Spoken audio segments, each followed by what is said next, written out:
Hi book lovers, it's Jenny at Julia Baby Jen, and this is my favorite fantasy reads from 2016.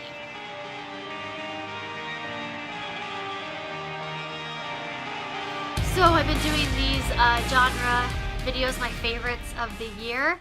I forget how many I've done now. I think maybe 10. I'm not sure. I'm almost done, but we're now up to my favorite genre. We're up to fantasy, which means I have quite a few books because I can't. Fantasy is just so hard for me. I read a lot of fantasy as part of it. Anyway, I love fantasy. I love escaping to another world. In this case, these I think were all really well written, and I really do love them for different reasons. I'm going to start with one of my favorite authors ever, Rae Carson, The Girl of Fire and Thorn Stories. I read 2 Rae Carson books this year. I read her Walk on Earth Stranger, which I put in the historical fiction category, which it could have gone in fantasy too because it does have a fantasy element to it, but I felt it was a lot more historical fiction than fantasy. This is her Girl of Fire and Thorns trilogy series, which she's so well known for, and one of my favorite fantasy series ever. I love this series so much. I wish that she would write like a spin-off because I think there's so much to be explored in this world. She built one of the best fantasy worlds ever, I think. And it's not a super well talked about book, but I know people who've read it generally tend to really love it, especially if they love fantasy.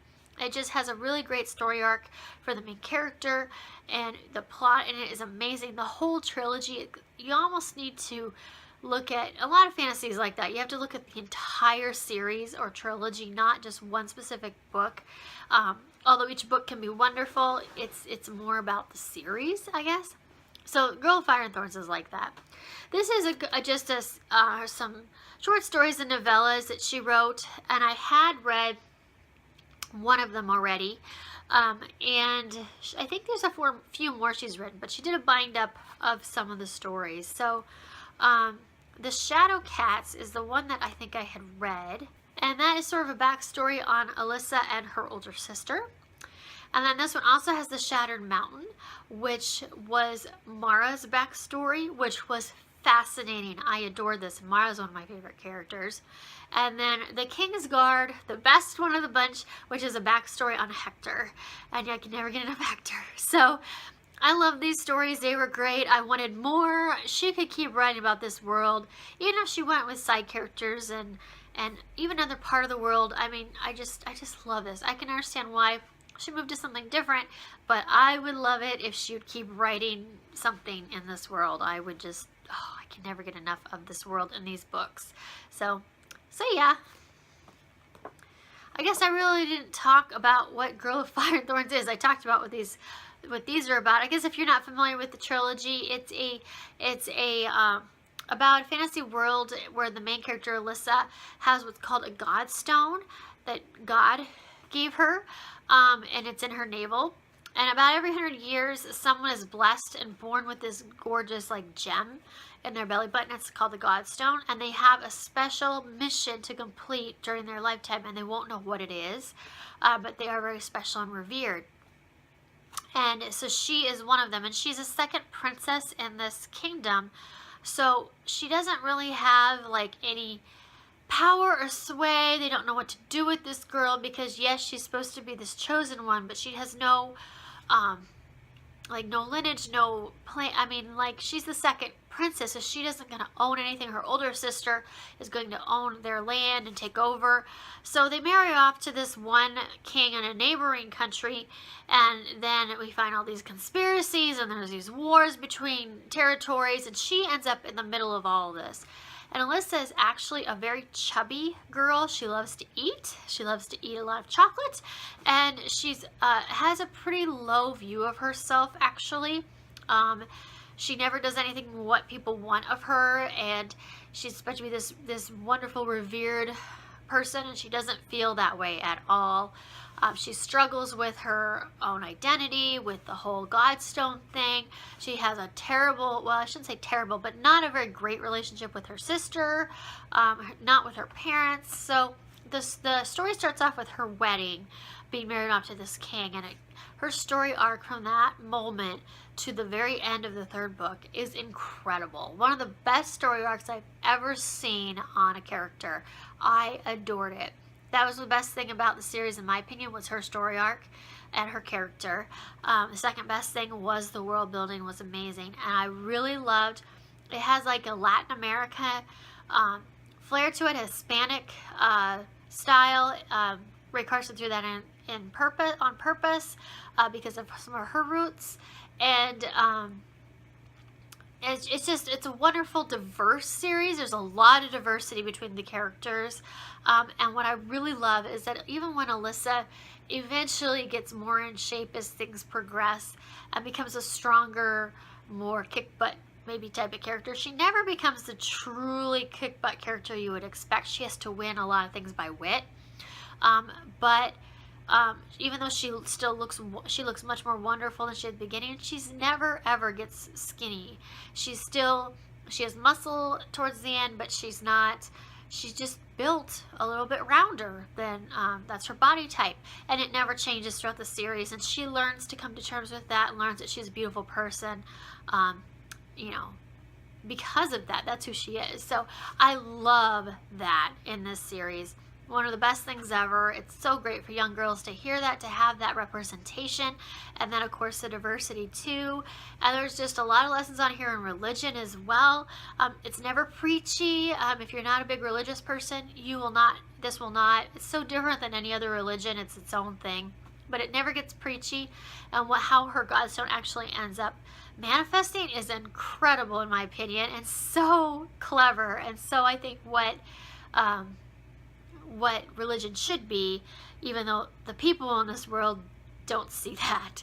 But I just really loved every little thing about this series. So anyway, I read this. This is one of my favorite books of the year because I love these stories. I talked for a really long time on that one book. I will have to cut that down. Mental note. I read Glass Sword by Victoria Ayard. Or Aveyard, excuse me, and this is the sequel to Red Queen. I know this is one of those series that a lot of people seem to like or dislike quite vehemently. I mean, not everybody can agree. I really like this series. A lot of people said it's very cliched and very what you see in all the other YA fantasy right now, and that may be, but I still really got into it, and I really like the characters. The twist at the end of the first book, what didn't surprise me, this one gets a lot better in my opinion. I thought this was really awesome. I don't know, I guess I like this dark fantasy. I just really get into it. This is about a world where people have red blood, or I think it's gold blood. And the gold blood people have magical powers, and the red blood people who bleed red, who have normal blood like you or me would, do not, and they're basically servants, and they don't have any say in society, and the gold people have everything, you know, that type of thing. Well, starts out the prince is going through like a wedding, looking for his next looking for the woman he's going to marry, I guess. And so the gold people compete for this, you know, based on their magic. And this girl who happens to just be in the audience, she's our main character, she's red-blooded. She actually has magical powers, and they manifest during this competition, and so she has to be taken seriously, and they have to include her even though she has red blood. But the public doesn't know that. They're hiding that, and so she's kind of become this pawn all of a sudden with the queen, and she's in this conspiracy with this royal family. It gets kind of crazy, but yeah, I really did enjoy Red Queen, and I thought Glass Sword was even better. Airy by Maria Devana Headley. This is a sequel to Magonia. This is a fantasy where the main character lives on Earth and has terrible allergies and basically can barely breathe most of the time, and it turns out she's not an earthling. She is one of these bird people that live in the skies. So all these people that live in the skies on these ships that float across the sky, and this race of people, they have birds that live in their chests that help them with their song, which create weather and all kinds of things on Earth.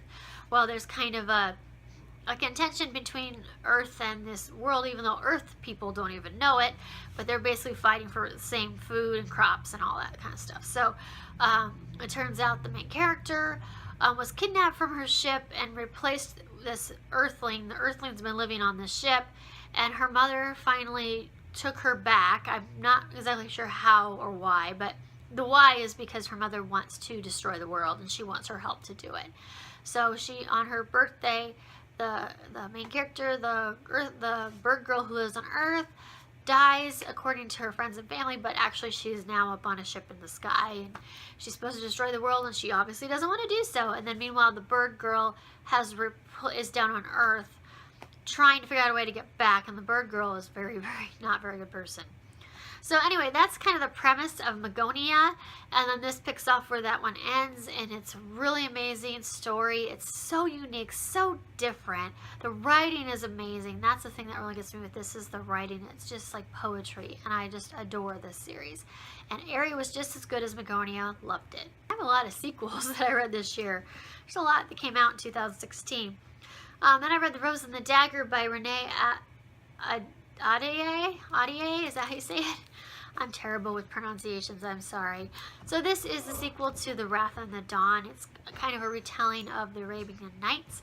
And I like this one even better than The Wrath and the Dawn. I thought it was even better. And I really liked The Wrath and the Dawn. Basically, there's this king who, for several... I forget how long it is in the first book, but he takes a wife, and then she's dead he kills her in the morning, or has his people kill, she dies in the morning, and then he gets a new wife and does the same thing. And the main character's older sister was one of the wives he killed, and so she wants revenge, so she pretty much volunteers to be his next wife, and her plan is to kill him before morning. And things go off from there, and it's not at all what you thought it was going to be. He's not at all what you thought he was going to be. She isn't who you thought she'd be. And it turns into this big conspiracy. There's another country, and wars, and magic, and it's just crazy. And I love it. This one is really much more about the war aspect. They're in the desert, and it was so good. I love this one. I thought this was twice as good as Wrath and Dawn. Wrath and the Dawn I really liked. I didn't love it, but I really liked it. And this one I actually really loved. So if you weren't real big on Wrath and the Dawn, but you liked it well enough and aren't sure if you want to continue, I'd say continue, because this one's twice as good. Here's the first in a series, A Court of Thorn and Roses by Sarah J. Maas. So I finally read this one. It took me a while to get to this one. This is supposed to be a retelling of Beauty and the Beast. I didn't really see, I mean, I could kind of see a little bit of that, but for me it felt more like just a really good fantasy. It's about fairies and fae, and this girl, she lives in this quaint little village, and she's trying to feed her family, and she kills this wolf, like this magical wolf type thing that you're not supposed to be able to kill, and she kills it to feed her family. And whenever they're killed, that the fae comes back to for retribution. So this fae comes and kidnaps her and takes her to this castle, and he's kind of not a very good guy, and they kind of end up falling in love, and there's a lot more to it than that. I can't give it all away, but it gets really complex and really deep, and I really loved it. I love good fantasy. I love good fae stories especially, and this one was great. I'd say the first half, the first like third of it really intrigued me. Then towards the middle it slowed down just a bit, but the end was amazing. The ending to this, so dark, so good. I loved it. So I'm excited to read the second book. I haven't read it yet, but I will soon. And then I read The Winter's Crime and The Winter's Kiss by Marie Witowski, which finishes off that trilogy. So in this world we have our main character. Our main character is Kestrel. She's the girl on the covers, and she is kind of like royalty in her land. She has a big estate. Her father is a big general, and she studies war games and things like that. She's a very strategic mind, and her father expects her to join the army. She has no desire to do so. She really doesn't want to do that. She loves her piano and play music. And what happens is she goes to a slave market one day to pick up a new slave, and she meets this boy who can sing amazingly, and she ends up buying him He's obviously been very abused. She takes him into her home, and she treats him a lot better than a normal slave because she really didn't buy him for anything specific. It was kind of a whim purchase. She doesn't really like slavery, and she doesn't really believe in that. The slaves that they buy are from the land that they conquered. So this land that she lives in, they actually sort of like when England colonized the U.S., sort of like that. They live on what would be the colonies, the New World, but they conquered this entire race of people, and they're now all their slaves. So it's kind of that kind of a world. And then she and the boy, obviously, there's more to the plot, and there's a whole bunch of twists, and they kind of fall in love, and just goes crazy from there. So I read the second and third book. The second book wasn't as great as I had hoped, but the third book was really amazing. It was a great finale to the series, and I really loved it. I think I gave it 5 stars all the way through. I really loved The Winter's Curse, which is the first one. But yeah, this was a good conclusion. And finally this year I read Queen of Shadows and Empire of Storms by Sarah J. Maas. I got caught up on my Throne of Glass series, and I love these books so much. There's been a lot of controversy, and I kind of see why. I think it all depends on who you ship as far as the OTP in this series, but for me, I'm more about the fantasy world than I am the romance. Romance is all well and good, and I'm perfectly fine with romance and fantasy. I think it works really well. It's obviously, I mean, it's such a part of life that I think that it wouldn't work very well if you didn't have any. But for me, this series is about Selena, and I love her, and I love this world. It's so detailed, so complex, so wonderful. I love the direction that the series has actually gone because I feel like we've gotten a lot bigger. It started off with just Adderlin and such a small potatoes world, which was still very good and very in-depth, and I really liked it. And now it's gotten so much bigger than that, and everything's starting to tie together now. And from the very beginning, like before she was even the king's assassin, like back in the novellas when she was just part of that world, it's just gotten so complex. We've learned so much backstory on her and this world and this magic, which is just incredibly dark and untamed. And I mean, there's just so much more than what a normal person knows. Like, so much of it's hidden, and I love that. I love the depth to this world, to the people. I love the depth to her. I really don't care who she ends up with as far as romance goes, as long as it works well out for her. And I don't think, a lot of times in romance, they'll have the main character, and then they have the love interest. Sometimes they'll have the side love interest for the love triangle part, but for the most part, the love interest is pretty clear, and it's all the way through the series. And I love that this doesn't do that because I think it's much more realistic. She's changed so much, and so she outgrows people, and I think that's normal. I think that when you go through life, you rarely stay with the same person you were when you were 16. I just don't think it happens very often. Sometimes it does, but it's not very common, and since she has changed so much, and so much has changed around here, I'm not surprised that she's stepped it up to someone, I think, a little more worthy, in my opinion, of her love. I love Cole. I love him so much. He was one of my favorite characters in the first 2 books, but I can see how it went that way, because if I reread the first and second books, I'm sorry, he was already kind of that way in those 2 books. He didn't know where his allegiance was even back then. And he had trouble grasping the whole picture. I think he was just too young and too green, and also just too used to doing what was expected of him and follow the rules, and didn't understand a lot of her own personality. I think he ignored a lot of it, to be honest with you. So I don't think he really got her ever. And so there was a wonderful attraction there. It was lovely, but it's gone now because she's way outgrown that, and he just can't keep up with that.